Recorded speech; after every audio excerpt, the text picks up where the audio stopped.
అన్న ప్రధానంగా ఏందన్న అసలు దేని కొరకని వాస్తవానికి నిరసన దీక్ష మీరు చేపట్టిరు? ప్రతిష్టాత్మకమైనటువంటి ఎయిమ్స్ హాస్పిటల్ తెలంగాణ రాష్ట్రానికి ఒకటే ఉంటుంది. ఆ ఒక్క హాస్పిటల్ మా బీబీ నగర్లో గౌరవ మాజీ ముఖ్యమంత్రి కేసీఆర్ గారు ఇక్కడ నిర్ణయించడం మా ప్రాంత వాసులకు సంతోషకరమైనటువంటి విషయం. మా బీబీ నగర్కు ఇది ఒక వరప్రదాయిని.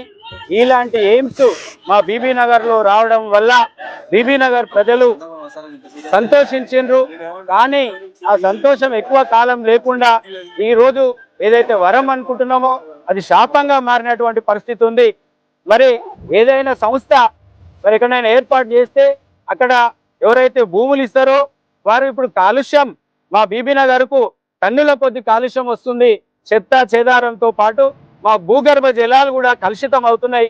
అనేక రోగాలు మా ప్రాంత వాసులకు ముఖ్యంగా బీబీ నగర్ పట్టణ వాసులకు రోగాలు వస్తున్నాయి.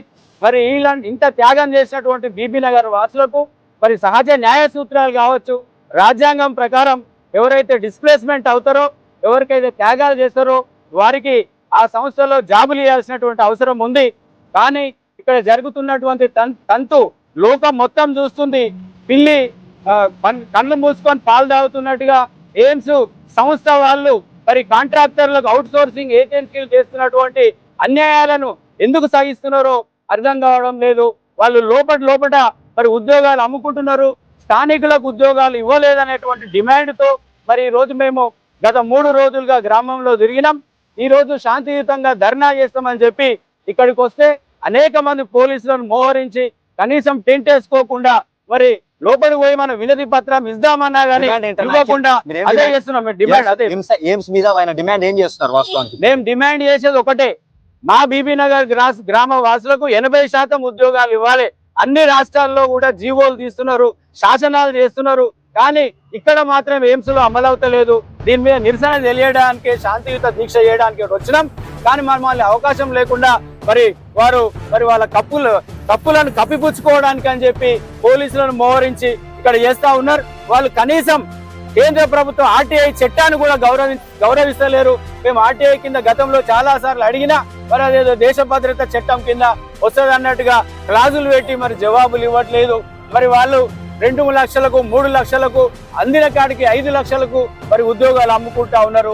దీని మీద నిర్ధారణ చేస్తే తప్పకుండా జరిగింది అని చెప్పేసి అంటున్నారు. మరి మీరు సస్పెండ్ కోసం అని చెప్పేసి నిర్ధారణ చేయొచ్చు కదా, ఎవరైనా గతంలో ఉన్న వాళ్ళని తీసుకొచ్చి మేము ఉద్యోగాలు మీరు చూడండి, ఏదైతే ఉద్యోగ అవకాశాల కొరకు జరుగుతున్నటువంటి అక్రమాల కొరకు ఎవరైతే గలమెత్తిరో ఆ ఎంప్లాయీస్ ని ఒక 10 మంది దాకా ఇప్పటి వరకు తీసేసారు. వాళ్ళని అడిగేటువంటి ధైర్యం ఎవరికి లేదు. ఎందుకంటే మా ఉద్యోగాలు పోతాయేమో అనేటువంటి భయంతో ప్రజలల్లో ఉద్యోగస్తులు పనిచేస్తూ ఉన్నారు. ఇప్పటికైనా మేము ఏం డిమాండ్ చేస్తున్నాం, మీరు చుట్టుపక్కల లోకల్ న్యూస్ పేపర్ల అది అవుట్ సోర్సింగ్ ఏజెన్సీ ఉద్యోగాలైనా రాష్ట్ర ప్రభుత్వాలు కూడా మరి నోటీస్ ఇచ్చి పేపర్లో నోటిఫికేషన్ ఇచ్చి ఉద్యోగాలు భర్తీ చేస్తారు. నువ్వు దొంగచాటును ఎందుకు రిక్రూట్మెంట్ చేసుకున్నావు అని అడుగుతున్నా. పైసలు తీసుకొని ఎందుకు ఉద్యోగాలు రిక్రూట్మెంట్ చేసుకుంటామని ఎందుకు అడుగుతామా? బీబీ నగర్ వాసులకు ఎందుకు ఇస్తలేరని ప్రధాన ఉద్దేశం మాది. కాబట్టి ఇప్పటికైనా మరి ఇంత సమస్య జరుగుతూ ఉన్నా కాంగ్రెస్ ప్రభుత్వంలో ఉన్నటువంటి పెద్దలు మరి ఎంపీ గారు ఈ ఎయిమ్స్ లో ఒక బోర్డు డైరెక్టరు వారు స్పందించడం లేదు. బీజేపీ మరి డికే అరుణ గారు ఎంపీ గారు దీంట్లో బోర్డు డైరెక్టరు వారు స్పందించడం లేదు. మేము ఈ సందర్భంగా సూటిగా ప్రశ్నిస్తున్నాం. ఇంత అవినీతి జరుగుతూ ఉంటే మీడియాలో పెద్ద ఎత్తున 1-2 సంవత్సరాల నుంచి వస్తున్నా కానీ మీరు వస్తున్నారు దొంగచాటున. మరి ఎప్పుడైనా రివ్యూ చేసిరా? ఇంత పెద్ద తీవ్ర సమస్య ఉన్నప్పుడు గతంలో బీఆర్ఎస్ వాస్తవానికి ఇక్కడ ఉంది, వీళ్ళకి ఉద్యోగాలు కల్పించడంలో ఫెయిల్ అయింది అని చెప్పేసి వాళ్ళే చెప్తా ఉన్నారు. మేము అంటున్నాము ఇక్కడ ఎయిమ్స్ ఏర్పాటు అయిందంటే అది కేసీఆర్ పుణ్యాన్నే, బీఆర్ఎస్ పార్టీ పుణ్యాన్నే. ఇక్కడ మా పైల శేఖర్ రెడ్డి గారు మాజీ ఎమ్మెల్యే గారు సొంత నిధులతోటి చాలా మందికి తెలియకపోవచ్చు, వారు సొంతంగా ట్రాన్స్ఫార్మర్ ఏర్పాటు చేసి నిమ్స్ లో వారు 100 పడకల ఏర్పాటుకు అంతే వాళ్ళు కృషి చేసారు. మేము ప్రయత్నం చేసినాం, ఇది ఎయిమ్స్ కు అప్పచెప్పడానికని ఈ మొత్తం ముందు భూమి ఇచ్చి, ఎలక్ట్రిసిటీ ఇచ్చి, వాటర్ ఇచ్చి బీబీ నగర్ లో ఏర్పాటు కొరకు చేసిందే బీఆర్ఎస్ ప్రభుత్వం. ఈ ప్రభుత్వం స్పందిస్తలేదు. రాష్ట్ర ఇప్పుడు ఉన్నటువంటి ఎంపీ గారు సాటు మాటన వచ్చి ఇక్కడ రివ్యూ చేయకుండా, మాకు పబ్లిక్ గెలవకుండా, కనీసం విలేకరులు గెలవకుండా పోతా ఉన్నాడు. దీని అంతరార్థం ఏందని మేము అడుగుతా ఉన్నాం. వీళ్ళు ఎందుకు చేస్తలేరు? బీజేపీ ప్రభుత్వ పెద్దలకు ఇక్కడ ఏమైనా లోగుట్టు, ఏమైనా చీకటి ఒప్పందాలు ఉన్నాయా అని చెప్పి అడుగుతా ఉన్నాం. కాబట్టి దయచేసి ఎయిమ్స్ డైరెక్టర్ గారు ఇక్కడికి వచ్చి జవాబు చెప్పేదాకా ఇక్కడ నుంచి కదిలేదే లేదు. ఎన్ని పోలీసు నిర్బంధాలు చేసినప్పటికీ, మమ్మల్ని అరెస్ట్ చేసినప్పటికీ మేము మాత్రం జవాబు చెప్పేంత వరకు కదలేదని చెప్పి నిరాహార దీక్షతో ఇక్కడ వరకే ముగిస్తారా? ఇంకా ముందు తీసుకెళ్లే అవకాశం? చూడండి, ఇప్పుడైతే మేము నిరసన దీక్ష వరకే అనుకున్నాం. మా డిమాండ్స్ ఫుల్ఫిల్ కాకపోతే, బీబీ నగర్ గ్రామస్తులకు స్పష్టమైన హామీ రాకపోతే మీరు ఒక రిక్రూట్మెంట్ పెట్టండి, మా దగ్గర దరఖాస్తులు పెట్టండి, ఒక వెయిటింగ్ లిస్ట్ పెట్టండి. ఇప్పటి వరకు జరిగినటువంటి అనేక అక్రమాలు ఏవైతే అవుట్సోర్సింగ్ ఏజెన్సీలలో ఉన్నారో వాళ్ళ అవుట్సోర్సింగ్ ఏజెన్సీలను ఇంతకుముందు డైరెక్టర్ గారు అక్రమంగా, అన్యాయంగా కేంద్ర ప్రభుత్వ అనుమతులు లేకుండా ఒక సోలంకి అనేటువంటి అవుట్సోర్సింగ్ ఏజెన్సీకి 3 సంవత్సరాలు ఎక్స్టెన్షన్ చేశారు. నేను ఆర్టీఐ ద్వారా అడిగిన జవాబు లేదు. ఇదేమైనా దేశద్రోహం, దేశ ఏదైనా రహస్య చట్టాల కిందకి వస్తారు, దాని జవాబు చెప్పేటువంటి పరిస్థితిలో ఎయిమ్స్ డైరెక్టర్ లేడు. కాబట్టి మేము డిమాండ్ చేస్తా ఉన్నాం, ఇక్కడికి వచ్చి ఎయిమ్స్ డైరెక్టర్ గారు ఇక్కడికి వచ్చి జవాబు చెప్పాలి. ఈ స్థానికులకు ఉద్యోగాలు ఇకనైనా ఇస్తామని చెప్పి స్పష్టమైన హామీ ఇస్తేనే ఇక్కడి నుంచి కదులుతామని చెప్పి బీఆర్ఎస్ పార్టీ బీబీ నగర్ గ్రామ శాఖ తరఫున డిమాండ్ చేస్తుంది.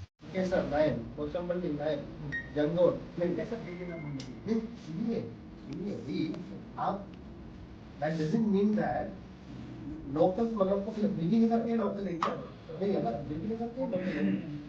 लोकल बोले तो इसका 20 किलोमीटर, 30 किलोमीटर, 30 किलोमीटर सब लोकल ही है। ठीक है, आप ऐसे मतलब बिल्डिंग लगा मेरे इसके बाजू वाला वो नाइबर्स को ही जॉब लगा और कितना ही 136 हो गया मेरा। बाई मीन्स आपका जो है 97-98% ये लोकल है। ये 20 मैं आपको डेटा दे रहा हूँ, ऐसे मैं हवा में नहीं बता रहा हूँ। हाँ रमेश जी, है ना? अब जो डेटा में दिखा रहा हूँ, ये जो है सबका एड्रेस लेके, एड्रेस मेरे पास है, एक ये मैं आप बोले ये हो गया। हाउसकीपिंग में हमारा पास है 57 लॉ, 57 में सॉरी 157 लॉ, 157 में ये पूरा का पूरा बीबी नगर, अंकुशावर, मेडिपल्ली, ये 8-10 किलोमीटर के अंदर का ही है हाउसकीपिंग का पूरा लॉ। तो फिर आपका डिमांड क्या है? एक्चुअली लोकल को लेना, लोकली तो है। हम जब लोकल के यहाँ ले रहा है उसका एप्लीकेशन क्या है हम देखता नहीं है, क्योंकि गवर्नमेंट का इंस्टीट्यूट है, हमको उससे कोई मतलब नहीं। हमारा ये है वो लोकल होना चाहिए। सेकेंड इज वो सबसे डिजर्विंग होना चाहिए। ठीक है, अभी हमारा पास एक वैकेंसी है हाउसकीपिंग में और 2 एप्लीकेशन है। हाउसकीपिंग तो झाड़ू पोछा तो कोई भी कर सकता है, ठीक है, हम दोनों लोकल ही है, दोनों बीबी नगर से। हम कभी देखते हैं भाई इसमें से ज़्यादा डिजर्विंग कौन है, उसमें से एक वीडियो है, हम उसको थोड़ा दिस इज ह्यूमन। शायद वो कोई दूसरा पार्टी का एफिलिएशन हो सकता है, हमको उससे मतलब ही नहीं है। मैं आपको सीधा ही बोल दे रहा हूँ, आप लोग आप पार्टी से हम पार्टी से नहीं, हमको उसने हमको नहीं, क्योंकि हमको ऐसा एलिगेशन में लास्ट डे किसी ने बताया था आप पूरा इन लोगों को दे रहे हैं, बीआरएस वालों को दे रहा है। एक कमीशन ने बताया मुझे, आप लोग पूरा जॉब बीआरएस वाला हो रहा है, आप पूरा जॉब कांग्रेस वाला को दे रहे हैं, कांग्रेस वाला आप पूरा बीजेपी, ये तो चलते ही रहेगा। वो आप लोग का बीच का बात है, हमको इसमें बीच में मतलब, बट हम जब भी बात कर रहे हैं हम डेटा के साथ बात करते हैं, ठीक है। I speak with data. अभी ये चाहिए तो आप भी वेरीफाई कर सकते हैं। थर्ड जो है जमीन जो ज्यादा है ना बिना लोकल का, अभी जो टेक्नीशियंस जो है हॉस्पिटल्स में तीसरा एक कैटेगरी है मैन पावर, जिसमें टेक्नीशियंस आता है, ऑफिस स्टाफ आता है, वो हम बीबी नगर के लिए बोल नहीं सकते, क्योंकि we will not get people from Bibinagar. ठीक है, दैट इज प्रोफेशनल जॉब। अभी जो लैब टेक्नीशियन है, हमारा कोई सीटी से टेक्नीशियन है, एनेस्थेशिया टेक्नीशियन है, अभी सब बीबीनगर से लोग बोला था बीबीनगर से कहाँ से लाएंगे, वो प्रैक्टिकली पॉसिबल नहीं है।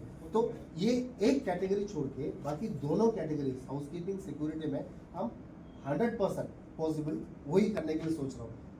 आप और एक चीज सोचिए, सिक्योरिटी में गवर्नमेंट से बोला गया DGR में लेना, director general of settlement resettlement, ठीक है, वो हमने नहीं किया। क्यों? अगर डायरेक्टर जनरल ऑफ रीसेटलमेंट मिला तो हमको पूरा का पूरा एक सर्विस लगाना